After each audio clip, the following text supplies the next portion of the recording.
I hope that this morning you'll permit me to be very personal with you as I reflect on these Beatitudes, these precious core teachings of Jesus. Because over 2,000 years, for all the ink that's been spilled and all the books that have been written about what these core teachings mean, I think that there's something very powerful about having a personal insight into these that opens them up like a key. And once we have that key, it opens up for us who Jesus is. When I was growing up, I loved my dad very much, but I wasn't proud of him. I know that might sound a little terrible to hear, and it sounds a little bit terrible even to hear myself say it. I loved my dad very much, but I didn't feel proud of him. While my dad was loving and gentle and kind, over the course of my years, especially into my teens, I became very judgmental of my dad. He was a dreamer, not really with his feet on the ground, but always dreaming about what things could be like, and sort of a dreamer of the worst kind, never acting to realize those dreams, never taking a concrete step. My dad was not very articulate.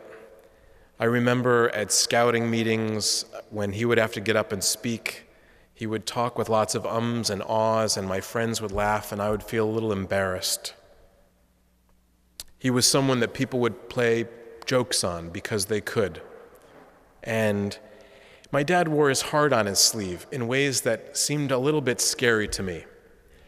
He would laugh or cry just at the drop of a hat. He had some health problems as he was going into work. He had problems that affected his job, and he lost his job several times while I was in high school. And I began to see my dad as a failure. And it put a lot of strain on the relationship between he and his mom and my mom, which led to more judgments. Now, in reaction to all this, by the way, it sounds pretty terrible, doesn't it? In reaction to all this, I tried to be everything my dad wasn't or didn't appear to be. I became an achiever, very goal-driven. I was the captain of every team I was on. I was the president of every organization. And if I wasn't satisfied. I became very articulate and really avoided anything that would make me look bad or awkward or vulnerable to other people. Very, very concerned about my own image.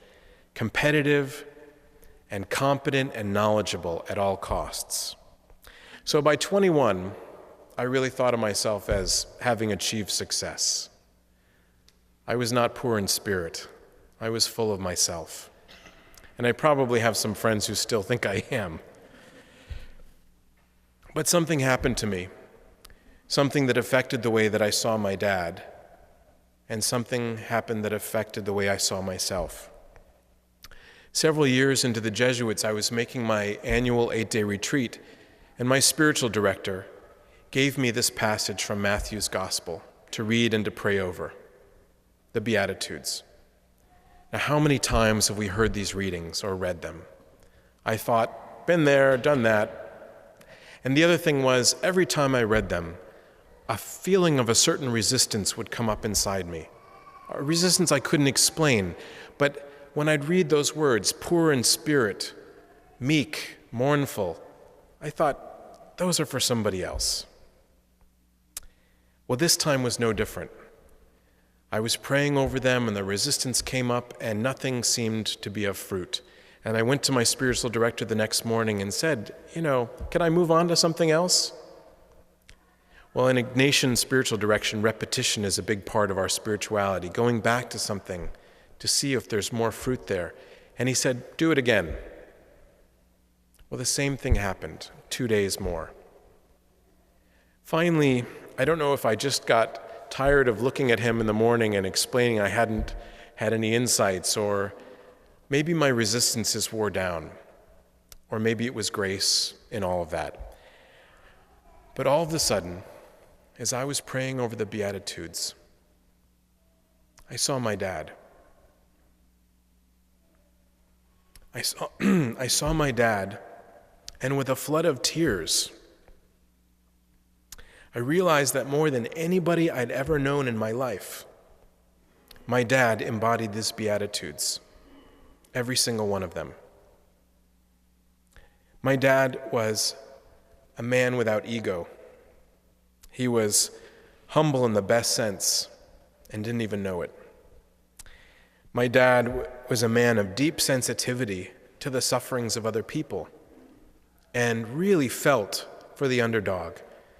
Whenever the little guy was, getting the short end of the stick, my dad would get so angry. My dad was merciful and gentle and single-hearted and good. God chooses the weak to shame the strong. So why my tears? Well, I was ashamed of myself because I realized for many years I hadn't really been seeing my dad. I was seeing through the lenses or the eyes of the world. And the lenses and the eyes of the world don't look at all these things and see them for what they are. They judge them because the lenses or the eyes of the world are the eyes of our egos. That means success is about being powerful and wealthy and strong and beautiful. It's about winning at all costs. Jesus says that for those who have all those things, they have already received their reward. But it is to such as these, like my dad, that the kingdom of heaven is given. And you know what? I was ashamed to realize that I'd spent so much energy in my life trying to be anything but like my dad, when in fact, his traits were the best parts of myself. And for what I had created, what did I create over those 20, 23, 24 years? But this arrogant, vain, ambitious know-it-all, not poor in spirit, but full of himself. And I've spent the better part of 20 years unlearning and outgrowing that person that I had made myself into. The grace was, I felt so blessed to have 10 more years with my dad, seeing him through these fresh eyes, to appreciate his goodness. And it was one of the most grace-filled synchronicities in my life that when he did die, and I was preaching at his funeral, the gospel of the day was actually the Beatitudes. Sometimes God is not so subtle and really works hard to make sure we get the point.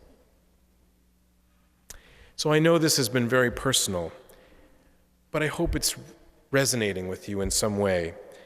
When it comes to the Beatitudes, Jesus' most precious teachings, the insight into who he is and what God wants for us in the world, I don't think we can understand them with our heads. I think the only way to really understand them is with our hearts. They make no sense according to the logic of the world, but our hearts have a reason and a rationale of their own. So the happiest sort of people in the world are not full of themselves. They're people who are gentle, humble, and kind. They're people who have their feet on the ground and can laugh at themselves. They're not people who feel entitled, but rather are grateful for the gift of their lives and for everything in them, even the hard parts. They're people who are not full of themselves, but empty enough of their egos to be used by God. The happiest sort of people are those who feel deeply, who know that grief and mourning are flavors of love, and that those who love much live forever. You get the idea. Zephaniah the prophet tells us that when we seek righteousness, integrity, and live with humility, these are shelter and refuge for us in life.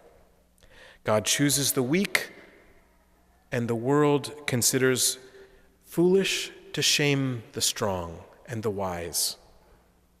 Those who the world holds of no account are precious in the eyes of the Lord, while those who have everything have already been given their reward.